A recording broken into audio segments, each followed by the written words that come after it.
నమస్కారం. వార్తా విశ్లేషణ కార్యక్రమం లైవ్ షోకి స్వాగతం. శ్రీ ఎంవి ప్రసాద్ రెడ్డి గారు, సీనియర్ పాత్రికేయులు, ప్రముఖ విశ్లేషకులు, శ్రీ కారుమూరి వెంకటరెడ్డి గారు, వైఎస్ఆర్ కాంగ్రెస్ పార్టీ సంయుక్త కార్యదర్శి శ్రీ చందు సాంబశివరావు గారు, ఏపీ బీజేపీ ఉపాధ్యక్షులు. ఇక ముందుగా సంచలనాత్మకమైన కథనమైనటువంటి మార్గదర్శి షట్టర్ క్లోజ్ అంటూ చిట్స్ చెల్లించడంలో కానీ, కొత్త గ్రూపులు తీసుకోపోవడం కానీ, 4,800 కోట్ల మేర బకాయి పడ్డారంటూ ఓ సంచలన కథనాన్ని సాక్షిలో ప్రచురించారు. సిఐడి ఇప్పటికే వీటన్నింటినీ గుర్తించిందని కూడా రాశారు. ముందుగా దీనిపై ప్రసాద్ రెడ్డి గారు తన అభిప్రాయం తెలియజేస్తారు. ప్రసాద్ రెడ్డి గారు నమస్కారం, మాట్లాడండి సార్. ఆర్థిక సంస్థలకి క్రమశిక్షణ చాలా అవసరం అండి. ఆర్థిక సంస్థలు మనకు పెద్ద పెద్ద బ్యాంకులు, ప్రపంచంలోని అతిపెద్ద బ్యాంకులైన లేమాన్ బ్రదర్స్ లాంటివి కూడా క్రమశిక్షణ పాటించకపోవటము, తప్పుడు నిర్ణయాలు తీసుకోవటము, స్పెక్యులేషన్ కు పాల్పడటము, ప్రసాద్ రెడ్డి గారు వినపడుతుందా? కార్యక్రమాల వల్ల మూతపడిపోయాయి. ప్రభుత్వాలు ఆదుకోవాల్సి వచ్చింది, మూతపడిపోయాయి. చాలా బ్యాంకులు మూతపడిపోయాయి. మన దేశంలో కూడా అనేక ఆర్థిక సంస్థలు, ఫైనాన్షియల్ కంపెనీలు మూతపడ్డాయి. అయినప్పటికీ రిజర్వ్ బ్యాంకు నిబంధనలు ఉన్నాయి, రాష్ట్ర స్థాయిలో నిబంధనలు ఉన్నాయి. అయినప్పటికీ ఇంకా ఇలాంటి కుంభకోణాలు జరగటము చాలా దురదృష్టము. అంటే ఈ వ్యవస్థలను పటిష్టం చేయలేకపోవడం అనేది చాలా దురదృష్టము. అది ఎందుకు చేయలేకపోతున్నాయి? కోర్టులు డైరెక్షన్ ఇస్తున్నాయి, రిజర్వ్ బ్యాంకులు డైరెక్షన్ ఇస్తున్నాయి, రాష్ట్ర ప్రభుత్వాలు డైరెక్షన్స్ ఇస్తున్నాయి. అయినప్పటికీ రిచ్ అండ్ పవర్ఫుల్ వాళ్ళు తమ మార్గంలో వాళ్ళు ఇష్టం వచ్చినట్టే వాళ్ళు వ్యవస్థను మేనేజ్ చేసుకుంటూ, కోర్టులను మేనేజ్ చేసుకుంటూ ముందుకెళ్ళిపోతున్నారు. ఇది మార్గదర్శి ఫైనాన్షియల్స్, మార్గదర్శి చిట్ ఫండ్స్, ఇవి రెండు కూడా ఇది ఒక క్లాసిక్ ఎగ్జాంపుల్. ఈ ఏంటంటే ఈ వ్యవస్థలను మేనేజ్ చేసుకునే శక్తివంతులు ఏదైనా చేయగలుగుతారు. నీకు లక్షల రూపాయలు ప్రముఖ లాయర్లకు ఇవ్వగలిగితే వాళ్ళు కేసుల మీద కేసులు వాయిదా వేస్తారు, అవి శిక్ష పడకుండా చూస్తారు. మార్గదర్శి ఫైనాన్షియల్ కేసు ఎప్పుడు కేసు ఉండవల్లి అరుణ్ కుమార్ గారు పెట్టి ఆయన పట్టుబడులను విక్రమార్కుల్లో పోరాడుతామన్నారు. అది కూడా ఇప్పటికి ఒక కొలిక్కి రాలేదు. మార్గదర్శి చిట్ ఫండ్ మీద ఆంధ్రప్రదేశ్ ప్రభుత్వము సిఐడి కేసు పెట్టింది, అది కూడా ఒక కొలిక్కి రాకుండా నడిచిపోతుంది. అలాగే ఈ కేసులు ఏమన్నప్పటికీ ఇప్పుడు మార్గదర్శి ఫైనాన్షియల్ కేసు ఆంధ్రప్రదేశ్, ఉమ్మడి ఆంధ్రప్రదేశ్ కోర్టు విభజన, హైకోర్టు విభజన ఆఖరు రోజున తీర్పు రావటము, ఆ తీర్పు ఎవరికీ తెలియకుండా చాలా కాలం రహస్యంగా ఉండటం. అంటే ఇది అంటే మనందరము నిజానికి వ్యవస్థల పనితీరు అనండి, లేకపోతే మన ప్రజాస్వామ్యం పనిచేస్తున్న తీరు అనండి, ఇవన్నీ కూడా చాలా నాసిరకంగా ఉన్నాయి. సరిగ్గా వృత్తిపరమైన నైతికత లేకుండా నడుస్తున్నాయని మనం అర్థం చేసుకోవాలి. ఈ చట్టాల్లో ఉన్న లొసుకులను, వ్యక్తుల్లో ఉండే బలహీనతలను ఉపయోగించుకొని రామోజీరావు లాంటి వాళ్ళు ఇప్పటి వరకు ఇలా నడిపించారు. ఆయన జగన్మోహన్ రెడ్డి అనే వ్యక్తి వచ్చి దీన్ని లాజికల్ కంక్లూజన్ తీసుకెళ్లాలని, ఉండవల్లి లాంటి వ్యక్తి వచ్చి లాజికల్ కంక్లూజన్ తీసుకెళ్లాలని, రాజశేఖర్ రెడ్డి లాంటి వ్యక్తి వచ్చి లాజికల్ కంక్లూజన్ తీసుకెళ్లాలని ప్రయత్నం చేస్తుంటే ఇది రాజకీయ కక్షతో చేస్తున్నారు, లేకపోతే రామోజీరావు మీద కక్షతో చేస్తున్నారు, ప్రభుత్వం మీద విమర్శిస్తున్నారు అనే కక్షతో చేస్తున్నారు. వాళ్ళు చేస్తున్నది తప్ప ఒప్ప అనే విషయం చర్చించడం మానేసి మేధావులు అనబడే వాళ్ళు సెమినార్లు పెట్టి కూడా మరీ మాట్లాడుతున్నారు. అందులో చార్టెడ్ అకౌంటెంట్ ఉంటున్నారు, మాజీ బ్యూరోక్రాట్లు ఉంటున్నారు. ఇది చాలా సిగ్గుపడాల్సిన విషయం. నిజానికి రామోజీరావు చేస్తున్నది ఆర్థిక విశృంఖలత్వం. అంటే ఏ వ్యవస్థనైనా నేను గౌరవించను, నాకు ఏం కావాలంటే చేస్తాను. రామోజీ ఫిలిం సిటీలో భూములను ఆక్రమించుకున్నాడు. మార్గదర్శి ఫైనాన్షియల్ డిపాజిట్లో హెచ్ఈఎఫ్ డిపాజిట్లు కలెక్ట్ చేయకూడదని రిజర్వ్ బ్యాంక్ ఆదేశిస్తే కలెక్ట్ చేస్తూ వేరే రూపంలో కొనసాగిస్తున్నాడు. మార్గదర్శి చిట్ ఫండ్ లో డబ్బులు సకాలంలో చెల్లించట్లేదు. అయినా మన వ్యవస్థలు ఏం చేస్తున్నాయి? కేంద్ర ప్రభుత్వం ఏం చేస్తున్నది, రాష్ట్ర ప్రభుత్వం ఏం చేస్తున్నది, రిజర్వ్ బ్యాంక్ ఏం చేస్తున్నది, అనేక రెగ్యులేటరీ ఏజెన్సీస్ మనం నిర్మించుకున్నాం కదా, ఇవన్నీ ఏం చేస్తున్నవి? ఇలాంటి వాటి వల్లనే ఇప్పటికే బ్యాంకుల్లో గత 10 సంవత్సరాలలో 10 లక్షల కోట్ల రూపాయల మొండి బకాయిలు వచ్చేసి వాటిని రైట్ ఆఫ్ చేశారు. ఇప్పుడు ప్రజలు, సామాన్య ప్రజలు పెట్టుకున్న డబ్బులకు రక్షణ లేకుండా పోయింది. వారిని తీవ్రమైన ఒత్తిడికి గురి చేస్తున్నారు. అంటే ఇది ఇంతకంటే వైఫల్యం, వ్యవస్థల వైఫల్యం అని, ప్రజాస్వామ్య వైఫల్యం అనండి, మీడియా వైఫల్యం అనండి. మీడియాలో ఉండే వ్యక్తులే ఇలాగ చేయటం అనేది చాలా దురదృష్టకరము. మనకు రిజర్వ్ బ్యాంక్ క్లియర్ కట్ గా ఆంధ్రప్రదేశ్ ప్రభుత్వానికి మీరు ఇన్వెస్టిగేట్ చేయండి అని ఇచ్చింది, డైరెక్షన్ ఇచ్చింది. ఇన్వెస్టిగేషన్ చేసినా రెస్పాన్స్ లేదు. ఇప్పుడు తాజాగా సుప్రీంకోర్టులో న్యాయవాది కూడా చెప్పారు, ఈ చట్టాన్ని ఉల్లంఘిస్తుంది, హెచ్సిఎఫ్ డిపాజిట్లు కలెక్ట్ చేస్తున్నది అని. మరి అయిన చర్య ఎప్పటికీ అంటే రామోజీరావు గారు జీవించఉన్న సమయంలో వస్తుందా తీర్పు అనేది కొంచెం అనుమానంగానే ఉంది నాకైతే. అంటే ఆయన తప్పు చేశాడు, ఆయన శిక్షించే కోర్టు వ్యవస్థ ఏది లేకపోవడం వల్ల ఆయన ఇంకా వృద్ధాప్యం వచ్చేసింది కాబట్టి అలాగే కొంతకాలం కొనసాగిస్తే ఆయనకి ఏదైనా అయితే అప్పుడు ఏమైనా తీర్పిస్తారా? మనకి జయలలిత కేసులో చూసాం కదండి, జయలలిత చనిపోయాక తీర్పు వచ్చింది, ముందు రాలేదు. అంటే rich and powerful people protect చేయడానికి అనేక వ్యవస్థలు, వ్యక్తులు, ఏజెన్సీలు ఉన్నాయేమో అనుమానం వస్తుంది సామాన్య ప్రజలకి. సామాన్య ప్రజలకు ముందు మనందరం తలంచుకోవాలి.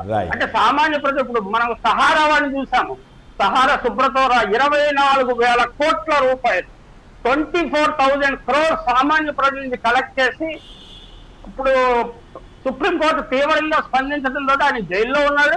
మరి ఆంధ్రప్రదేశ్ లో పనిచేసే రామోజీరావు గారు సుబ్రతోరాయ్ కంటే బలవంతుడా? ఆయనకి చట్టాలు వర్తించవా? ఆయన ఇచ్చిన 24,000 కోట్ల డిపాజిట్ పేమెంట్ తిరిగి సెబీకి ఇచ్చేస్తే సెబీ దగ్గర మూలుగుతున్నాయి 24,000 కోట్లు. ఎవరికి ఇవ్వాలో తెలియదు. ఇప్పుడు రామోజీరావు దగ్గర డబ్బులు కలెక్ట్ చేసి పెనాల్టీ వసూలు చేసినా ఎవరికి చెందుతుంది? సుప్రీంకోర్టు చెప్పింది కదా, నీది ఎవరెవరికి నువ్వు చెల్లించాలో లిస్ట్ కూడా ఇవ్వమని. ఎవరి దగ్గర కలెక్ట్ చేసావు డిపాజిట్స్ అది ఇప్పుడు వరకు సబ్మిట్ చేసిన దాఖలాలు లేవు.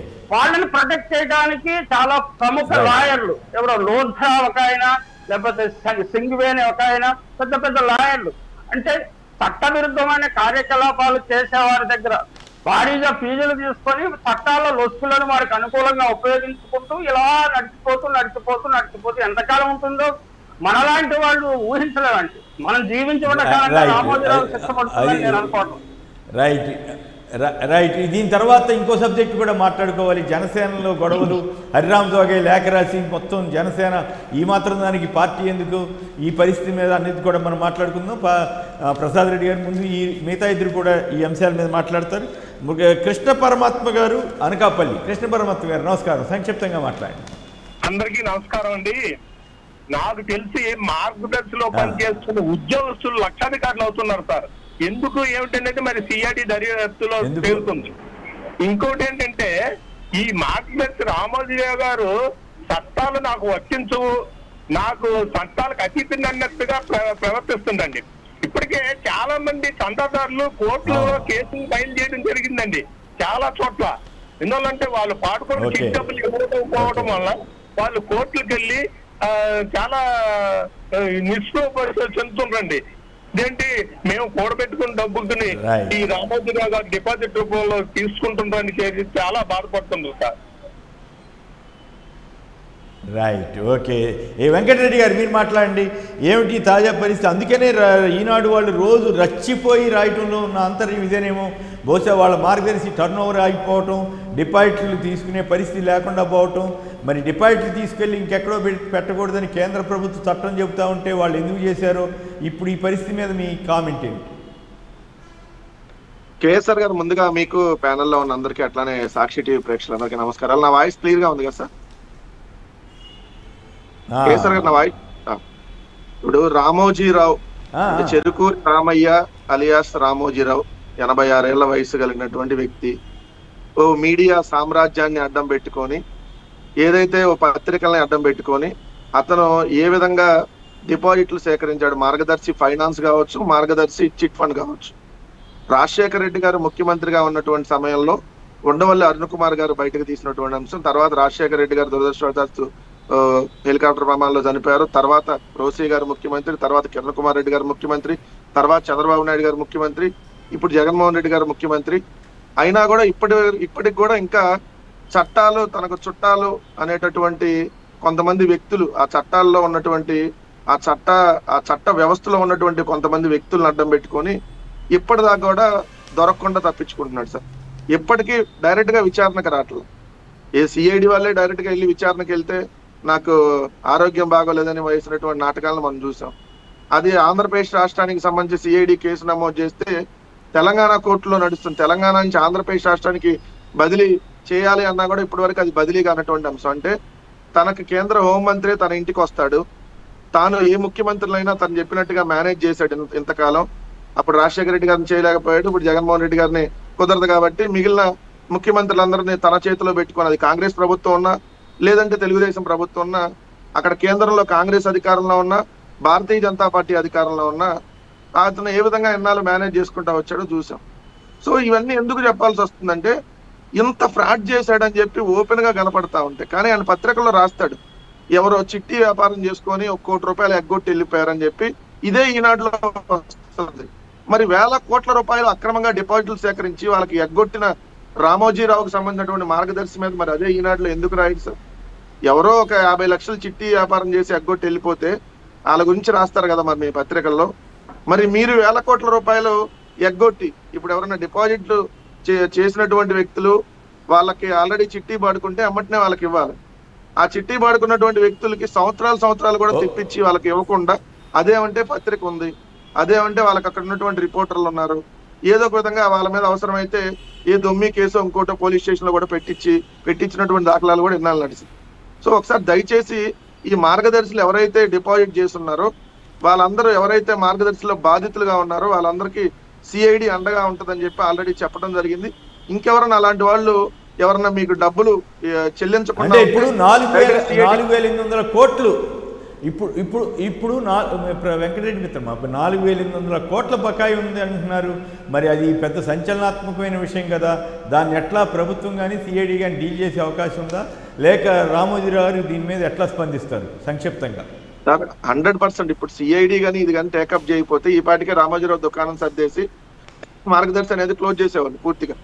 సో సిఐడి ఆల్రెడీ అండగా, ఎందుకంటే ఎవరైనా డిపాజిట్లు చేసేవాళ్ళు, ఎందుకంటే ఇట్లాంటి సంస్థ రేపొద్దునైనా ఖచ్చితంగా మూసేసేది. వాళ్ళకైతే రేపైనా పూర్తిగా షట్టర్ క్లోజ్ చేసి వెళ్ళిపోవాల్సిందే. ఇప్పటికే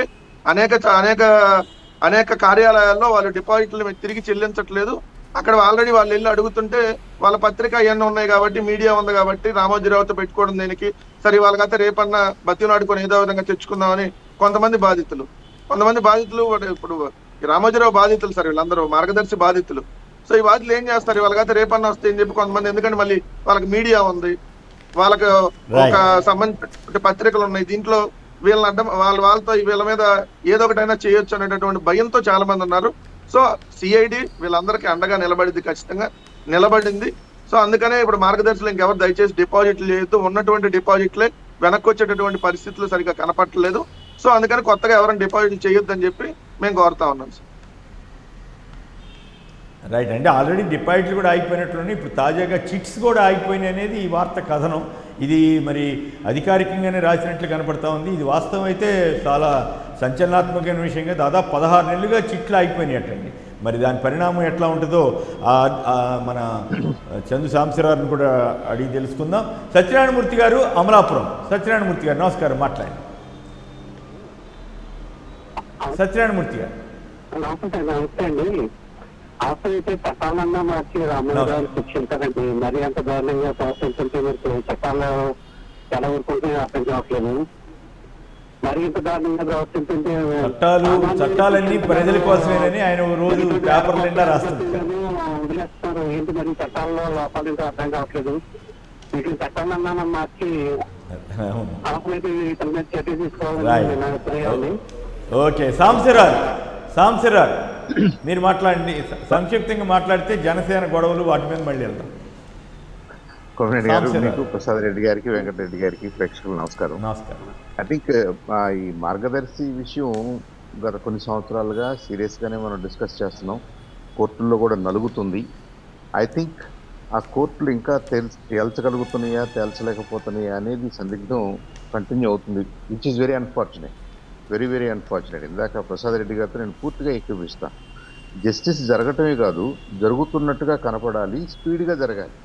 justice delayed is justice denied అని చెప్పేసి అక్కడ ఉన్నటువంటి ఇండివిజువల్స్ వాళ్ళు పాపం పిల్లల చదువుల కోసమనో పెళ్ళిళ్ళ కోసమనో ఇంకేదైనా అవసరాల కోసం టైం బౌండ్గా వాళ్ళకి తిరిగి వస్తాయి అనే ఒక నమ్మకంతో వాళ్ళు డిపాజిట్స్ చేసుకుంటారు. డిపాజిట్స్ కాదు, ఆ చిట్స్లో పార్టిసిపేట్ చేస్తారు. ఇప్పుడు ఆ చిట్స్ సస్పెన్స్లో పడినప్పుడు వాళ్ళందరికీ మరి సమాధానం చెప్పాల్సిన అవసరం ఉంటుంది. డెఫినెట్గా స్టేట్ గవర్నమెంట్, సెంట్రల్ గవర్నమెంట్, మిగతా ఏజెన్సీస్ దీన్ని ఇంకొద్దిగా స్పీడప్ చేయాల్సిన అవసరం ఉందని నేను కూడా బలంగా నమ్ముతాను. రెండోది, డిపాజిట్స్ విషయంలో ఆల్రెడీ మొదటి నుంచి కాంట్రవర్సీ ఉంది. అది మార్గదర్శి ఫైనాన్షియర్స్ వీళ్ళు బ్యాంకర్స్ కాదు కాబట్టి, బ్యాంకులు కాదు కాబట్టి వీళ్ళు డిపాజిట్స్ తీసుకోవడానికి అర్హత లేదు అని. It seems to be a straight forward question. చాలా సింపుల్ క్వశ్చన్ లాగా మనకు అనిపిస్తుంది. మరి legally I'm not a legal expert, అంత కాంప్లికేషన్ ఏముందో దాంట్లో మనకు తెలియదు.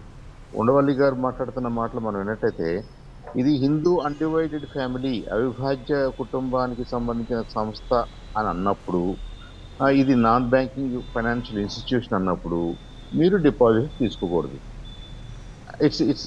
It's that simple. అంతదానికి మరి సంవత్సరాలుగా కేసులు నడిపిస్తున్నారు అంటే ఈ లాయర్స్ ఇంకేమేమి విషయాలు బయటకు తీసుకొస్తున్నారో, ఏమేమి ఆధారాలు ఉన్నాయో, ఏమేమి వాదనలు ఉన్నాయో మనకు తెలియదు. కాబట్టి ఇదంతా కూడా ప్రజల్లో ఒక రకమైనటువంటి అభద్రతని, అపనమ్మకాన్ని మన జస్టిస్ సిస్టమ్ మీదే. అంటే తాజాగా మార్గదర్శి చిట్లు కూడా టర్న్ ఓవర్ ఆగిపోయిందనేది ఈ కథనం చెప్తా ఉందండి. దాని మీద మీ కామెంట్ ఏంటి? అంటే చిట్స్లో ఉన్నటువంటి అన్పెయిడ్ ఇన్స్టాల్మెంట్స్ లేదా సెక్యూరిటీ పేరుతోటి వీళ్ళు హోల్డ్ చేసే అమౌంట్స్ని మార్గదర్శి ఫైనాన్షియర్స్ అనే ఇంకొక కంపెనీలో వీళ్ళు డిపాజిట్స్గా వాడుకుంటున్నారు. కాబట్టి ఇప్పుడు ఒకటి, వీళ్ళ దగ్గర ఏ డబ్బులు ఉన్నా కానీ లోకల్ బ్రాంచెస్లో అలాగే ఉండాలి, అక్కడే డిస్పర్స్ అయిపోవాలి, దాన్ని డిపాజిట్గా కన్సిడర్ చేయకూడదు. అది డిపాజిట్గా కన్సిడర్ చేస్తూ వేరే ఇన్స్టిట్యూషన్లో పెడుతున్నారు అనుకోండి. ఇప్పుడు మరి రెండు బోత్ ఆర్ అండర్ సస్పెషన్ కదా. ఇప్పుడు ముందు ఫైనాన్షియర్స్ ప్రాబ్లం అడిగారు, ఫైనాన్షియర్స్ గురించి డిస్కషన్ వచ్చింది, మీరు నాన్ బ్యాంకింగ్ ఇన్స్టిట్యూషన్ మీరు ఎలా డిపాజిట్స్ తీసుకుంటున్నారని.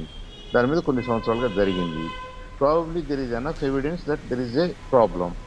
ఆ ప్రాబ్లం ఉంది కాబట్టి ఆటోమేటిక్గా ప్రాబ్లంకి కారణం మార్గదర్శి చిట్స్ కూడా కదా. సో ఇప్పుడు చిట్స్లో కూడా మరి ఆ ప్రాబ్లం వచ్చేస్తుంది. ఒరిజినల్గా మార్గదర్శి చిట్స్ మీద ఎవరు ఫైట్ చేయలేదు, డిపాజిట్స్ విషయంలో ఫైట్ చేశారు, ఫైనాన్షియల్స్ విషయంలో ఫైట్ చేశారు.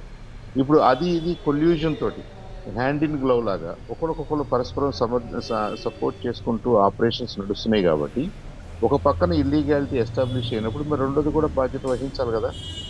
ఐ థింక్ అలాంటిది ఏమన్నా జరిగి ఈ చిట్స్ కూడా ప్రాబ్లం అవుతుందేమో. ఏదేమైనా అదంతా కూడా జ్యూరిస్టులు, లీగల్ సిస్టము వాళ్ళు చూసుకోవాల్సిన అంశాలు. కామన్ మ్యాన్ పాయింట్ ఆఫ్ వ్యూలో మనందరం కోరుకోవాల్సింది ఏంటంటే this has to be resolved. ఎవరైతే చిట్స్లో పార్టిసిపేట్ చేశారో వాళ్ళకి టైమ్లీ పేమెంట్స్ రావాలి. అంతకుముందు ఏదైనా అన్పెయిడ్ అమౌంట్స్ డిపాజిట్స్గా ఉండింటే వాటిని కూడా మార్గదర్శి వెంటనే రిలీజ్ చేయగలగాలి. I think it's a minimum బాధ్యత ఫర్ ఎనీ కంపెనీ. అది జరగాలని ఇన్వెస్టిగేటింగ్ అథారిటీస్ కానివ్వండి, గవర్నమెంట్స్ కానివ్వండి ఇంకొద్దిగా యాక్టివ్గా పార్టిసిపేట్ చేయాలని చెప్పేసి కూడా ఆశిద్దాం. అంటే ఇప్పుడు ఈ విషయం అంతా బయట పెట్టారనే ఈనాడు వాళ్ళు తెగ రెచ్చిపోయి రాస్తున్నారా ఏంటి ప్రభుత్వం మీద? నాకు అర్థం కావట్లేదు. రోజు రాసి ఇంకొక డైమెన్షన్ కూడా ఉంది సార్. ఇంకో డైమెన్షన్ ఉంది. ఎలక్షన్ దగ్గరికి వచ్చినప్పుడు ఫండ్స్ డిస్ట్రిబ్యూషన్, ఒక పార్టీ తరఫున ఫండ్స్ డిస్ట్రిబ్యూషన్ చేయడానికి ఒక మోడ్స్ లాగా పనిచేస్తున్న ఆఫీసులు, స్టాఫ్, కంపెనీలు ఇవన్నిటినీ స్క్రూలు బిగించినప్పుడు చాలా రకరకాల విషయాలు బయటకు వస్తాయి. ఇప్పుడు ఏంటంటే మనీ రొటేషన్ ఆగిపోయింది కాబట్టి ప్రభుత్వం సిఐడి వారి యాక్షన్ లేకపోతే ఆ కంపెనీ మీద కాన్ఫిడెన్స్ ఆంధ్రప్రదేశ్ ప్రభుత్వం తీసుకున్న కాన్ఫిడెన్స్ తగ్గిపోవటం వల్ల ఈ మనీ సర్క్యులేషన్ ఆగిపోవటం వల్ల అనేక విషయాలు ఇంకా బయటకు వస్తాయి. ప్రభుత్వము తన ఒత్తిడిని, తన పట్టుదలను ఏ క్షణంలో కూడా సడలించకుండా ఇలాగే కొనసాగించాలని ప్రజలు కోరుకుంటున్నారు. ఎందుకంటే తప్పు చేసేవారు ఎవరైనా ఎంత స్థాయి వాళ్ళైనా శిక్ష పడాల్సిందే. మార్గదర్శి ఫైనాన్షియర్స్, మార్గదర్శి చిట్ ఫండ్ అంటే లీగల్ గా వ్యవహారాలు నడిపించుకోవాలి కానీ ఇల్లీగల్ వ్యవహారాలు నడిపేవారిని ఆపాల్సిందే. ఇలాగ ఆపకపోతే మన వ్యవస్థల వైఫల్యము, మన ప్రభుత్వాల వైఫల్యం అండి. తెలంగాణ ప్రభుత్వం, ఆంధ్రప్రదేశ్ ప్రభుత్వం నుండి, కోర్టులు అనండి, రిజర్వ్ బ్యాంక్ అనండి, ఇన్వెస్టిగేటింగ్ అథారిటీస్ అనండి, సూపర్వైజింగ్ ఏజెన్సీస్, వీళ్ళందరి వైఫల్యం అనేది ప్రజల భావన బలంగా వెళ్ళిపోయిందండి ప్రజల్లో. Right, okay. ఒక్క నిమిషం సాంబశివరావు మాట్లాడుతుంటే మీరు సాంబశివరావు ఫైనల్గా చెప్పండి. ఈనాడు రామోజీరావు గారు ఇంత రోజు బరి తెగించి వార్తలు రాయటం వెనుక అసలు ఉద్దేశం ఇదా? ఈ ప్రభుత్వం ఉంటే కనుక తన ఆటలు సాగమనే ఉద్దేశంతో ఇలా రాస్తున్నారంటారా ఏమిటి? ఈ రెండుకి మధ్య రిలేషన్ ఉందంటారా లేదంటారా? సార్ అంటే ఈ ప్రభుత్వం అయినా ఇంకో ప్రభుత్వం అయినా if there is an issue డెఫినెట్గా ఇన్వెస్టిగేట్ చేస్తారు. కొన్నిసార్లు ప్రయారిటీస్ అటుగా ఇటుగా ఉండొచ్చు. ఇక్కడ మార్గదర్శి విషయంలో ఆల్రెడీ ఈ కన్ఫ్యూజన్ అంతా కూడా పబ్లిక్లోకి వచ్చేసింది. ఏ ప్రభుత్వం అయినా దీన్ని ఇన్వెస్టిగేట్ చేయాల్సిందే. మన జ్యుడిషియల్ సిస్టమ్ అంత ఈజీగా వదిలి చంద్రబాబు ప్రభుత్వం చేస్తుందని మీరు చెప్పగలరా? అంటే సార్ అది బయటకు రాకుండా కొంతకాలం ఆపగలరేమో, కానీ ఒకసారి ఆల్రెడీ జస్టిస్ సిస్టంలోకి వచ్చినప్పుడు, కోర్ట్స్లో ఉన్నప్పుడు దాని విషయం మీద మరి వేలాది సంఖ్యలో డిపాజిట్స్ కానీ లేదంటే చిట్స్ పార్టిసిపెంట్స్ కానీ వాళ్ళు ఎవరైతే నష్టపోయారో, ఎవరైతే ఇబ్బంది పడుతున్నారో వాళ్ళంతా కోర్టుకి ఎక్కిన తర్వాత I think we should have faith in our judicial system. దాన్ని మనం కాదనకూడదు. ఇంతకాలం ఎందుకు డిలే జరిగింది? మీరేదో మొహాటపడుతూ మాట్లాడుతున్నారు, నాకు అర్థమైంది. పర్వాలేదు, మీ అభిప్రాయం చెప్పారు. లక్ష్మీనారాయణ గారు ఒంగోలు నుంచి. లక్ష్మీనారాయణ గారు నమస్కారం, మాట్లాడండి. లక్ష్మీనారాయణ కూడా సార్ నమస్తే సార్ అందరికి. నమస్తే సార్ అందరికి. హలో మాట్లాడండి సార్. ఇప్పుడు పవన్ కళ్యాణ్ గారు మాట్లాడండి. సార్ చంద్రబాబు నాయుడు గారు 24 సీట్లు జనసేనకి ఇచ్చారండి. సుమారుగా జనసేన పార్టీ పెట్టి 11 సంవత్సరాలు అయిందండి. 11 సంవత్సరాల నుంచి ఆయన ఇచ్చిన 24లో కూడా ఒకేసారి క్యాండిడేట్లు అనౌన్స్ చేయలేని పరిస్థితి ఉంది సార్. 175 దేవుడు ఇచ్చిన 24లో కూడా కనీసం 24 అనౌన్స్ చేయలేని పరిస్థితి. అంటే క్యాండిడేట్ లేరండి. సో ఈయన ఏంటంటే కేవలం 11 సంవత్సరాల నుంచి ఆయన నమ్ముకున్నటువంటి అభిమానుల్ని, కార్యకర్తల్ని నట్టేట ముంచేసి వాటిలోకి 5 ఇచ్చేసి మళ్ళీ రేపు పొద్దున ఏంటంటే ఇప్పుడు 24 ఇచ్చిన తర్వాత కూడా ఈ జనసేన కార్యకర్తలు అక్కడక్కడ హడావిడి చేస్తున్నారండి. పాపం వాళ్ళకి నష్టం జరిగింది. సో దానికి ఇంకొక 2-3 పెంచి ఒక వారం 10 రోజులు పోయిన తర్వాత మళ్ళీ టీడీపీ నుంచి ఒక 2-3 పెంచేసి కోసంలాగా ఏడ్ చేసి సాటిస్ఫై చేయడానికి ట్రై చేస్తున్నారండి. హరిరామరావు గారు ఇదే ముష్టి చేస్తున్నారని కూడా అన్నారు కదా. ఇదే ముష్టి కాదు, ఇది పొత్తు ధర్మం కాదు అని హరిరామరావు గారు లాంటి వాళ్ళు బాధపడుతున్నారు కదా. ఎస్ సార్, ఇవన్నీ దృష్టిలో పెట్టుకొని ఒక వారం 10 రోజులు అయిపోయిన తర్వాత ఇంకొక 3-4 పెంచే అవకాశం కూడా జనసేనకు ఉందండి. సో ఇప్పుడేంటంటే మాకు కొంచెం ఎక్కువ వచ్చినాయి కాబట్టి ఎక్కువ అవుతారని ఉద్దేశంతో చేస్తున్నారు సార్. రైట్. సాంబశివరావు చెప్పండి, ఏమిటి తాజా పరిణామం? మీతో కాపురం చేయాల్సిన ఇంకెవరితోటో చేస్తున్నాడు, మీ వాళ్ళతోటి పోయి అనౌన్స్మెంట్ చేసుకుంటున్నారు, మళ్ళీ మీ ఆశీస్సులు ఉన్నాయంటున్నారు. హరిరామరావు గారేమో చాలా నెత్తినోరు కొట్టుకుంటున్నారు. అనేక చోట్ల జనసేనలో గందరగోళాలు జరుగుతూ ఉన్నాయి. మీరేమంటారు ఈ పరిస్థితి? అట్లా టీడీపీలో గందరగోళాలు అంటే సరే పార్టీ పరంగా, కానీ జనసేన టికెట్ల విషయంలోనే ఇంత గందరగోళం అవుతోంది. మరి మీరు కలిస్తే ఇంకెట్లా ఉంటుందో? సార్ ముందు ఆ కలవకపోవడం మీద as of today Bharatiya Janata party కేంద్ర కమిటీ నుంచి రాష్ట్ర కమిటీకి కానివ్వండి, మాకు కానివ్వండి, ఎలాంటి అఫీషియల్ కమ్యూనికేషన్ లేదు సార్. కాబట్టి భారతీయ జనతా పార్టీ ఈ ట్రయాంగిల్లో భాగం యాజ్ ఆఫ్ నవ్ అని నేను అనుకోవటం లేదు. రేపు ఏం జరుగుద్ది అనేది లెటెస్ట్ దానికోసం వెయిట్ చేయాల్సిందే. అయితే ఇక్కడ దురదృష్టకరమైనటువంటి అంశం అయితే ఒకటి ఉంది. అంటే నాకు పర్సనల్గా ఫీల్ అయ్యేది, జనంలో నేను వింటున్నది కూడా. పవన్ కళ్యాణ్ గారు భారతీయ జనతా పార్టీ ప్రస్తావన పదే తీసుకొస్తూ, అసందర్భంగా తీసుకొస్తూ, ఐ థింక్ ఒక రకమైనటువంటి మైండ్కి ఏం ఆడాలని ట్రై చేస్తున్నాడేమో, కానీ దట్ ఈజ్ అన్వారెంటెడ్. ఆయనకి సంబంధించిన అంశం కాదు. Is not a spokes person for BJP అనేది నా అభిప్రాయం. ఆయన ఎందుకు అలా చిన్నగా తనను తాను చిన్న చేసుకుంటూ మొత్తం ఈక్వేషన్లోకి బీజేపీని లాగుతూ, బీజేపీ ఏం చేయాలనుకుంటుందో బీజేపీ చేయాలనుకున్న సందర్భంలో అఫీషియల్గానే చేస్తుంది, బీజేపీ రిప్రజెంటేటివ్సే చేస్తారు. మీకెందుకు ఆ బాధ్యత? నంబర్ 1. నంబర్ 2, నిన్న నేను కొలగాని వారి పాలెమని నగరం మండలం రేపల్లె నియోజకవర్గంలో ఒక ప్లేస్లో వంగవీటి మోహన్ రంగా గారి స్టాచ్యూ ఓపెనింగ్కి వెళ్ళాను సార్ గెస్ట్గా. ఎక్కువ మంది, మెజారిటీ ఆఫ్ ద పీపుల్ అక్కడ ఉన్నటువంటి ఆ గ్యాదరింగ్లో ఉన్నటువంటి అభిప్రాయం ఏంటంటే చాలామంది ఓపెన్గానే మాట్లాడుతున్నారు. ఇదేంటి సార్ ఇలా చేశారు? పవన్ కళ్యాణ్ గారే అన్నాడు కదా, 15-20 అనే ముష్టికి మనం తలొప్పుతామా, మనం ఇస్తే వాడు తీసుకోవాలని. మనం వెనక నడవట్లేదు, పక్కన నడుస్తున్నాం అన్నాడు కదా. మనం చాలా బలంగా దీని మీద ఈసారి మన ప్రభావం ఉంటుంది అన్నాడు కదా. అంటే ఇప్పుడు మనం వాళ్ళకి 151 ఇచ్చినట్ట, లేదంటే వాళ్ళు మనకి 24 ఇచ్చినట్ట? ఒకవేళ పవన్ కళ్యాణ్ గారు మనమే వాళ్ళకి 151 ఇచ్చామని మ్యాగ్నానిమస్గా అన్నాడు అనుకోండి, అనగలడు కూడా ఆయన. అలాంటి కన్ఫ్యూజన్లో పాపం జనసైనికులు ఉన్నారు. ఎందుకంటే చాలా బలంగా మనం చేయాల్సింది మనం తీసుకోవటం ఏం లేదు, అడగటం ఏం లేదు, ఇదేం ముష్టి తీసుకుంటాం. ఆయన ఓన్ డైలాగ్స్ ఉన్నాయి కదండి గతంలో. అంటే ఆయన మరి ఏ ఉద్దేశంతో నన్ను మేబీ ఆయన చాలా కుక్క బిస్కెట్లు అన్నాడు. మరి 24 కుక్క బిస్కెట్లు, గోల్డెన్ బిస్కెట్లు ఆయన చెప్పాలి. అవన్నీ కొద్దిగా అడ్డం వస్తుంది. ఏదేమైనా కానీ అది ఆ రెండు పార్టీల మధ్య విషయం కాబట్టి నేను I don't want to comment on that directly. ప్రజల్లో ఉన్న కన్ఫ్యూజన్ అయితే అది ఆయనకి అంటే I don't know.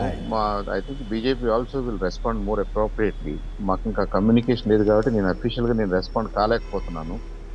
A party అయినా సరే వాళ్ళ సంగతులు చూసుకోవటం, వాళ్ళ ఎలియన్సెస్ చూసుకోవటం ధర్మం, కనీస ధర్మం. అక్కడ ఎవరైతే లేరో వాళ్ళ ప్రస్తావన తీసుకురావటం అనేది పొలిటికల్లీ ఈజ్ ఇన్కరెక్ట్. అది అన్పార్లమెంటరీ. మినిమం బాధ్యత కదండి. మనం ఏమంటాం, ఈ సభలో లేని వాళ్ళ గురించి మనం మాట్లాడవద్దు అంటాం. ఆయన మాట్లాడుతున్నాడు కాబట్టి మనం మాట్లాడాల్సి వస్తుంది. అంతేగాని ఇప్పుడు నిజంగా భారతీయ జనతా పార్టీ లేదు, భారతీయ జనతా పార్టీ కామెంట్ చేయలేదు, భారతీయ జనతా పార్టీ సీట్లు అడుగుతుందా అడగట్లేదా, పొత్తులో ఉన్నారా లేదా అనేది మేమేం చెప్పలేదు. It's still being evaluated, maybe there is no need. ఇలాంటి పరిస్థితుల్లో పదే భారతీయ జనతా పార్టీ ప్రస్తావన తీసుకురావడం వల్ల సెన్సిటివ్ మ్యాటర్స్లో ఐ థింక్ పవన్ కళ్యాణ్ గారు తనను తను చిన్న చేసుకుంటున్నాడు. తను ఎవరికో మౌత్ పీస్ లాగా తయారవ్వాలని అనుకుంటున్నాడు. నాకు అర్థం కావట్లేదు ఆయన వాట్ ఈస్ హిస్ గోల్. నేను భారతీయ జనతా పార్టీకి నేను అధికారికంగా మాట్లాడుతున్నాను, ఐఎమ్ దేర్ రిప్రజెంటేటివ్ అని చెప్పాలనుకుంటున్నాడా, లేదనుకుంటే ఎవరన్నా కన్విన్స్ చేయాలనుకుంటున్నాడా? We don't no.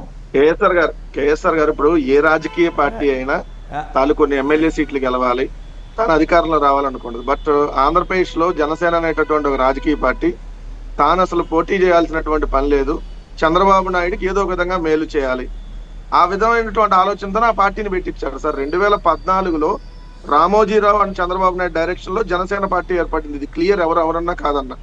అందుకని ఆ రోజు వాళ్ళు పోటీ చేయకుండా హోల్సేల్ గా మద్దతు తెలిపారు. 2019 ఎన్నికల్లో వాళ్ళు విడిగా పోటీ చేసినట్టు నటించారు అంతే.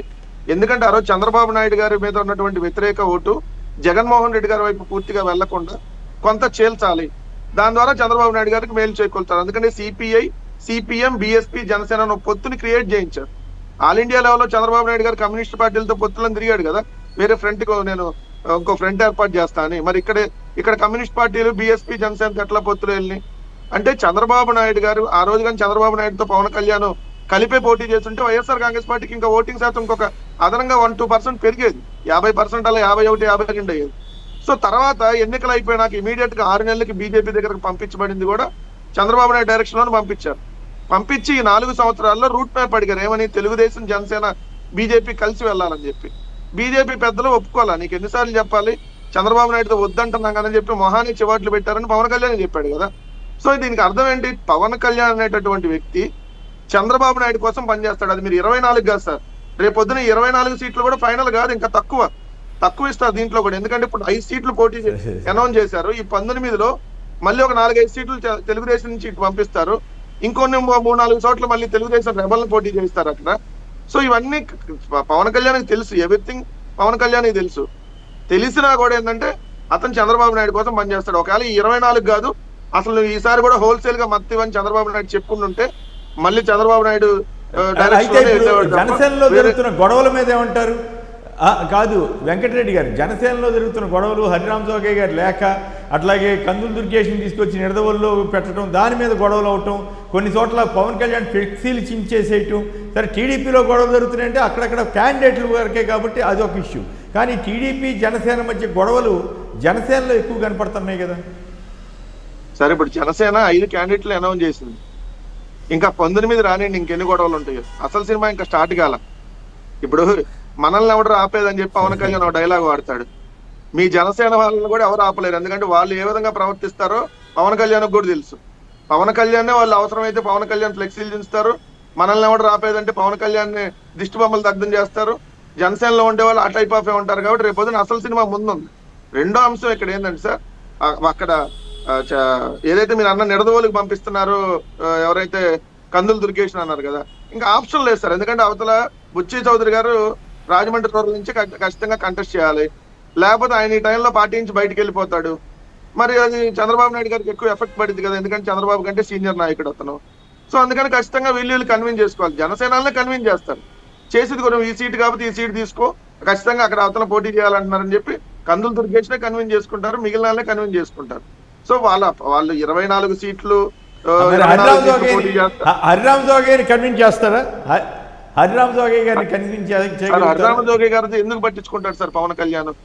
చంద్రబాబు నాయుడు చెప్పింది పట్టించుకుంటాడు కానీ హరిరామ జోగయ్య గారు రాసిన లేఖలు ఆయన 24 కంటే ఎక్కువ లేఖలు రాశాడంట. ఇక ఈయన 24 సీట్లు తెచ్చుకున్నాడు. ఆయన రాసిన లేఖల కంటే ఈయన సీట్లు తక్కువ తెచ్చుకున్నాడు. సో ఇంకా హరిరామ జోగయ్య గారు మాట ఎందుకు వింటాడు? హరిరామ జోగయ్య గారు కాదు సార్, ఎవరు చెప్పినా వినడు, కేవలం చంద్రబాబు నాయుడు చెప్పినట్టే వింటాడు. ఎందుకంటే ఐవైఆర్ కృష్ణారావు గారు నేను ఒక ట్వీట్ చేశారు. ఆయన ప్రస్తుతం భారతీయ జనతా పార్టీలో ఉన్నారు.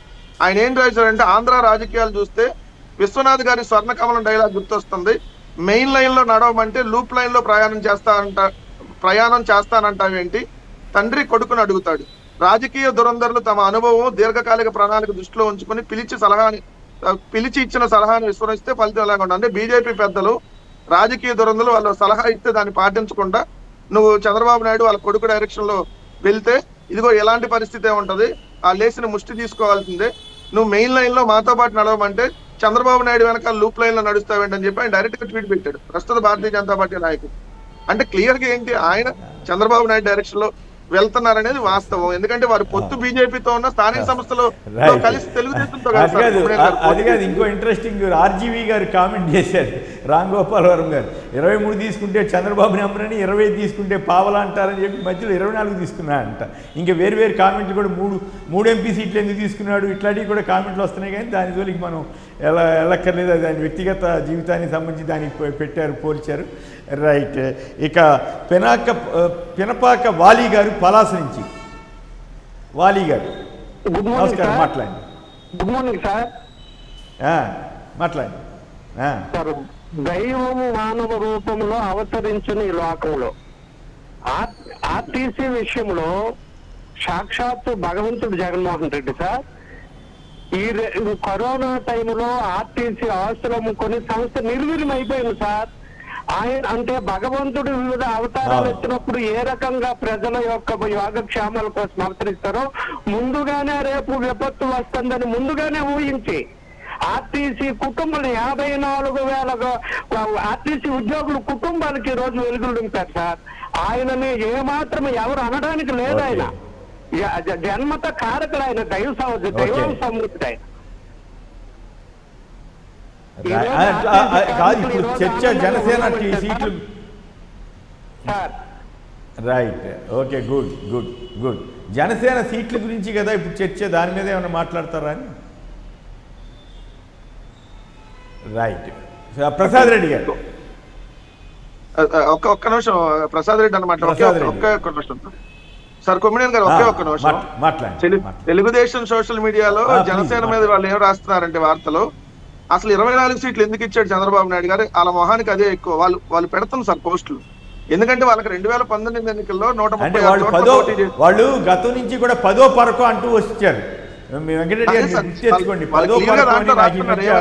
వాకింగ్ లో కూడా కేబీఆర్ పార్క్ లో టీడీపీకి అభిమానులు కొందరు ఎందుకండి జనసేనకి 10వ పరకు ఇస్తే ఆయనే వెనకాల వస్తాడు అన్నట్టుగా మాట్లాడారు. నాకు ఆశ్చర్యం, నిజంగానే అట్లాగే ఇచ్చి ఏదో నేను చివాట్లు తింటున్నానని చెప్పి బతిరాడి ఇంకో 10 తీసుకున్నట్టుగా అనిపిస్తుంది.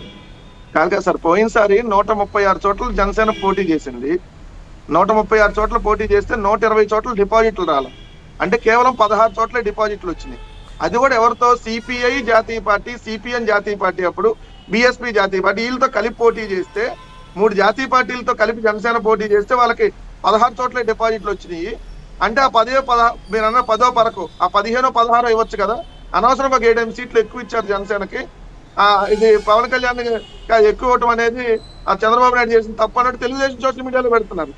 జనసేన సోషల్ మీడియాలోనేమో అసలు మాకు ఈ సీట్లు ఇస్తారా, మాకు ముష్టేసినట్టుగా 24 ఇస్తారా, మాకు పవర్ షేరింగ్ ఇవ్వరా, ఈ కాకుండా మళ్ళీ ఇంకా ఎక్స్ట్రా రేపు వస్తాయేమో అనే ఆశాభావంతో కొంతమంది.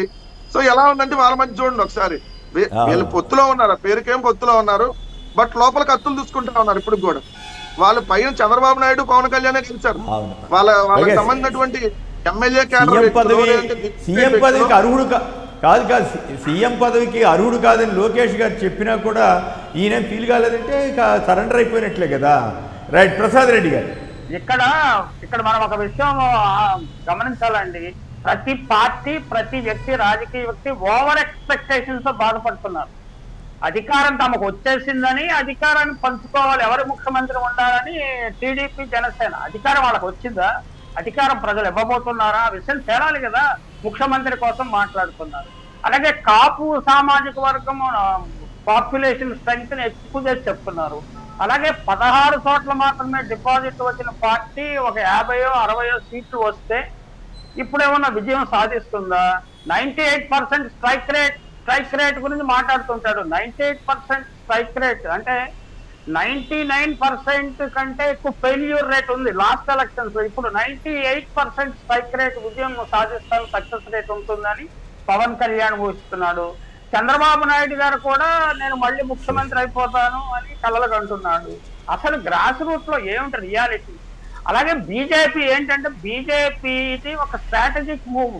పవన్ కళ్యాణ్ అనేవాడు ఈ ఎలక్షన్ లో కొంచెం సైలెంట్ గా ఉంటే ఈ ఎలక్షన్ లో చంద్రబాబు నాయుడు ఛాలెంజ్ అయిపోతుంది, పొలిటికల్ ఛాలెంజ్ అయిపోతుంది. ఇక రాజకీయంగా ఆయన పనికిరాడు. నెక్స్ట్ లెవెల్ 2029 నాటికి పవన్ కళ్యాణ్ ముఖ్యమంత్రి అభ్యర్థిగా బీజేపీ పాపులర్ లీడర్ ముందు పెట్టుకుని బీజేపీ తన సంస్థాగత యంత్రాంగంతో ముందుకు రావాలని ఒక వ్యూహాత్మకంగా వాళ్ళు అడిగేయాలని చూస్తుంటే ఈయన ఇప్పుడే ముఖ్యమంత్రి అయిపోతానని భ్రమపడుతూ కంతలేస్తున్నాడు పవన్ కళ్యాణ్. అంటే చిన్నపిల్లల శాస్త్రాన్ని చెప్పక తప్పదు. అంటే ఈ 4 పవన్ కళ్యాణ్ గారే ముఖ్యమంత్రి పదవి అవసరం లేదంటాడు కదా. పవన్ కళ్యాణ్ గారే ముఖ్యమంత్రి పదవి, లోకేష్ గారు అంత అవమానిస్తే కూడా ఇప్పుడు అర్థం అవుతుంది. 4 దశాబ్దాలుగా కాపులు రాజకీయంగా ప్రాధాన్యత పెంచుకోవడానికి ప్రయత్నిస్తున్నారు. కానీ పవన్ కళ్యాణ్ లాంటి నాయకుడి వల్ల ఇది పోస్ట్ పోన్ అయ్యేలా కనపడుతుంది. వాళ్ళకి రాజకీయ అధికారం వచ్చే అవకాశాలు కనిపించట్లేదు. వాళ్ళు ఏంటంటే క్రెడిబిలిటీని దెబ్బతీసుకుంటున్నారు. పవన్ కళ్యాణ్ లాంటి నాయకుని ముందు పెట్టుకుని ఆ సామాజిక వర్గం రావడం వల్ల వాళ్ళ క్రెడిబిలిటీని వాళ్లే దెబ్బతీసుకుంటున్నారు. చిరంజీవి గారే కొంత దెబ్బతీశాడు. వీళ్ళని ఎట్లా ఉపయోగించుకోవాలని టీడీపీ వ్యూహాత్మకంగా 2009లో ప్రయత్నించింది, 2024లో కూడా ప్రయత్నిస్తుంది, మధ్యన ఎప్పుడు ప్రయత్నిస్తూనే ఉంది. ఈ వాళ్ళకి ఇంకొక బీజేపీ వాళ్ళకి పెద్ద సమస్య ఏంటంటే ఇప్పుడు నార్త్ లో యూపీలో ముఖ్యంగా సమాజ్వాదీ పార్టీ కాంగ్రెస్ పొత్తు కలిసింది. అలాగే ఇండియా కూటమి క్రమక్రమంగా అవగాహన కుదుర్చుకొని పోటీకి దిగుతున్నాయి. ఇది ఏమైనా ఛాలెంజ్ గా తయారవుతుందో? ఆంధ్రప్రదేశ్ లో ఒక డిపెండబుల్ లీడర్ జగన్మోహన్ రెడ్డిని వదులుకుని ఒక అన్డిపెండబుల్ లీడరు నెగ్గుతాడో నెగ్గడో తెలియని వాడి వెంట మనం వెళ్ళాలా? అందువల్ల సాంబశివరావు గారు ఇంతకుముందు ఆఖరిలో ఒక మాట అన్నారు, వెరీ డౌట్ఫుల్ అన్నారు. అంటే బీజేపీ ఈ కూటమితో పొత్తు వెరీ డౌట్ఫుల్ అన్నారు. నేను కూడా అలాగే భావిస్తున్నానండి. ఇది very doubtful. BJP will think long term Andhra Pradesh విషయంలో అని నేను అనుకుంటున్నాను. పవన్ కళ్యాణ్ ఏంటంటే షార్ట్ టర్మ్ ఆలోచన చేస్తున్నారు. రైట్. సాంబశివరావు చెప్పండి, పవన్ కళ్యాణ్ గారు ఏమిటి ఆ వీక్నెస్? ఎందుకు అంత దారుణంగా చంద్రబాబు గారికి సరెండర్ అయిపోయారని మీరు అనుకుంటున్నారు? హరిరామరావు గారు లాంటి పెద్దవాళ్ళు పాపం ఆయన మీద అభిమానంతో ఉత్తరం రాస్తుంటే కూడా ఆయన పట్టించుకునే పరిస్థితి లేకుండా పోయింది. ఆయన ఇందాక వెంకటరెడ్డి గారు చెప్తున్నారు కదా, 24 పైగానే లెటర్లు రాస్తే ఆ లెటర్ల సంఖ్యలో ఉన్న సీట్లు తీసుకోలేదని అంటున్నారు. ఎందుకంత సరెండర్ అయిపోయాడు? అంటే పవన్ కళ్యాణ్ గారు తెలుగుదేశం పార్టీ జనసేన ఏంటి వాళ్ళ అరేంజ్మెంట్ ఏంటంటే మనకు తెలియదు కాబట్టి, అయితే మనం చూడగలిగింది మనకు తెలుస్తుంది. Janasena unlike other traditional parties, communist పార్టీలు కానివ్వండి, భారతీయ జనతా పార్టీ, తెలుగుదేశం పార్టీ, వీళ్ళందరూ కూడా ఏంటంటే గ్రామ స్థాయి నుంచి అంచెలంచెలుగా కమిటీలు వేసుకుంటూ ప్రజల్ని కార్యకర్తలను సేకరించుకుంటూ ప్రజల దగ్గరికి వెళ్తూ ఒక స్ట్రక్చర్ని క్రియేట్ చేసుకుంటారు. ఇది అధినాయకుడు చెప్పిన మాటని గ్రామ స్థాయిలో ప్రజల దగ్గర తీసుకెళ్ళటానికి, రేపు ఎలక్షన్స్ టైంలో ప్రజల్ని ఆ పోలింగ్ బూత్ దగ్గర తీసుకెళ్ళటానికి, వాళ్ళని కన్విన్స్ చేసి ఓట్లు వేయించుకోవడానికి. ఇది ultimate mechanism every party needs. అది మీరు ఎలక్షన్స్లోకి వెళ్ళాలనుకున్న ప్రతి పార్టీ చేయాల్సిన కనీస యాక్టివిటీ. అది పర్పస్ఫుల్గా జనసేనలో జరుగుతున్నట్టుగా కనపట్లేదు. జనసేనలో ఇంట్రెస్ట్ లేక కాదు. ఇప్పుడు నాకు తెలిసిన ఊర్లు అనేక ఊర్లు ఉన్నాయి మా ప్రాంతంలో, వాళ్ళందరికీ ఇంట్రెస్ట్ ఉంది కానీ డైరెక్షన్ లేదు. అలా చేయమని ఎవరు చెప్పలేదు.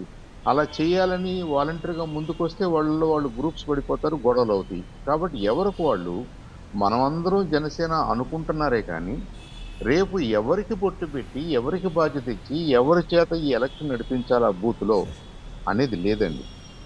మేము తిరుపతి బై ఎలక్షన్ జరిగినప్పుడు కూడా భారతీయ జనతా పార్టీకి ఒక్కళ్ళున్నా ఇద్దరున్నా ప్రతి గ్రామంలో మాకంటూ ఒక మనిషి ఉంటాడు అక్కడికి వెళ్ళి కూర్చొని మాట్లాడటానికి.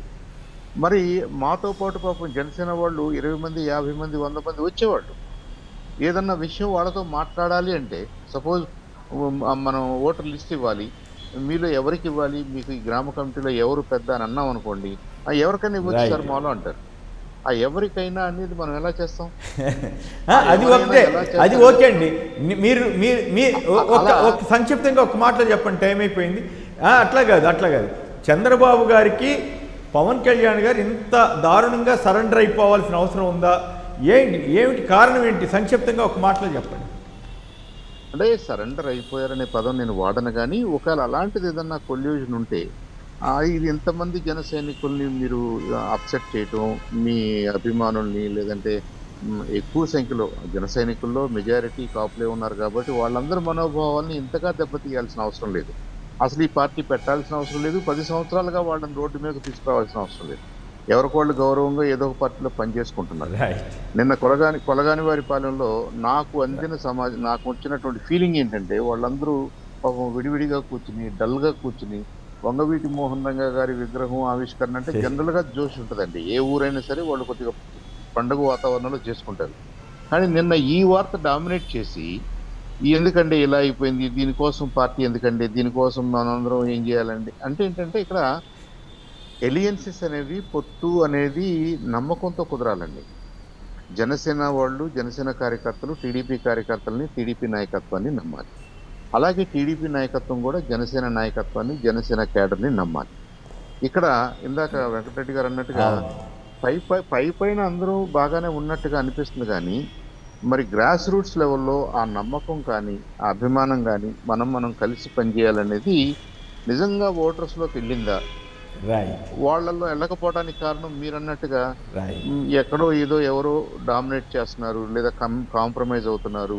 ఎందుకు పవన్ కళ్యాణ్ గారు ఇంతగా వన్ సైడ్ పవన్ కళ్యాణ్ గారే కాంప్రమైజ్ అవుతారు, ఇంక వేరే వాళ్ళతో పనే ఉంది.